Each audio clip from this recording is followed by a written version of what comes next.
Hi, I'm Stuart from Stuart's Gardens in Simonstown, and today we're starting on an extensive project to revitalize the raised bed area. We're going to remove all of the vegetation, much of the soil at the top which we will be storing, and then we'll be making sure that the irrigation pipes are all secure and working properly. Well, here's Emmanuel. Good afternoon, Emmanuel. How are you today? Very well. Welcome back to Stuart Gardens in Simonstown.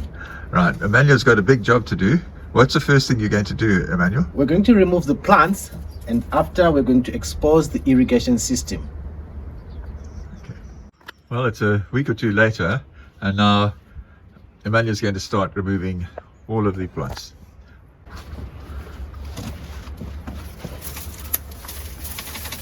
He's actually just pulling out the plants.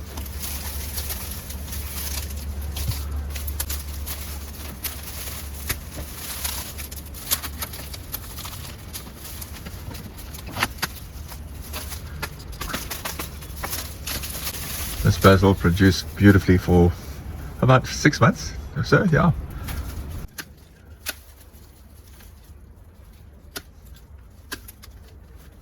Well, we may as well take off these last tomatoes of the season.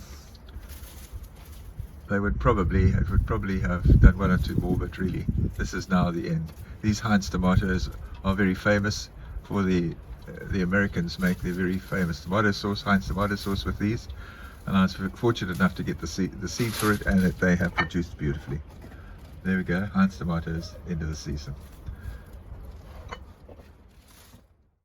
Coming to the end of this process, you can see all the trellises which we'll remove shortly, and there the bed is. We're now going to expose the irrigation system. This herb has been absolutely amazing. It's a dill, and it's lasted for 6 months, and we've had, as I say, months and months of fresh dill for the table. It's been a very good and reliable plant. Let it come. It's always sad to say goodbye to an old friend. Okay, now the process of exposing the irrigation system as a prelude to taking out the soil.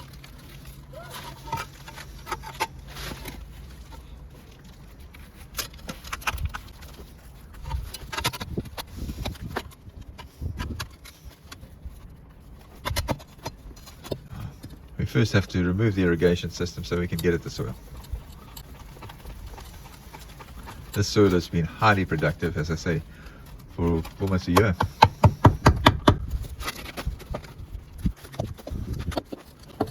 There comes the irrigation system.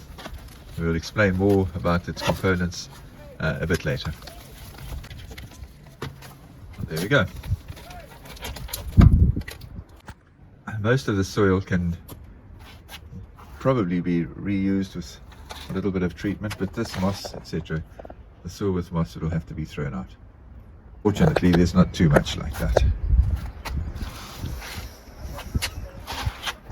Well, here we are. Emmanuel has done a great job over the last few hours, and as you can see, he's exposed the irrigation system.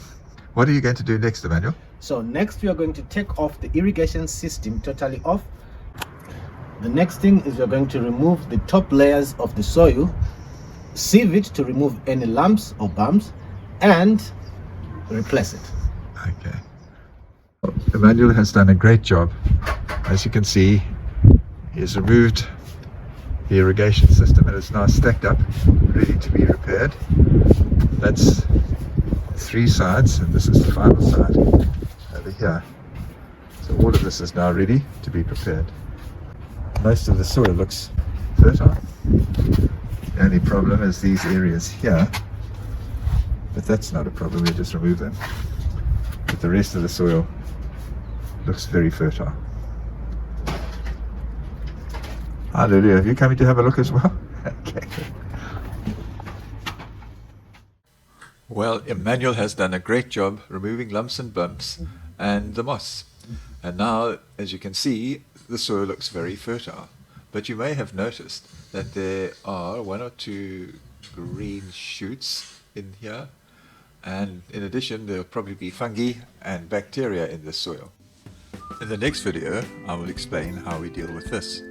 In addition, one must remember that over the top layers of soil, the few inches we are talking about, underlies 3 to 4 feet of hugelkultuur substrate, which has been producing incredible nutrients for 8 years. And this is the reason why this raised bed area produces such prolonged and substantial, beautiful growth right through the season and beyond. And this will also form the basis of future videos, which will be coming up soon. So if you enjoyed this video, please give it a thumbs up, and I look forward to seeing you back in the garden soon.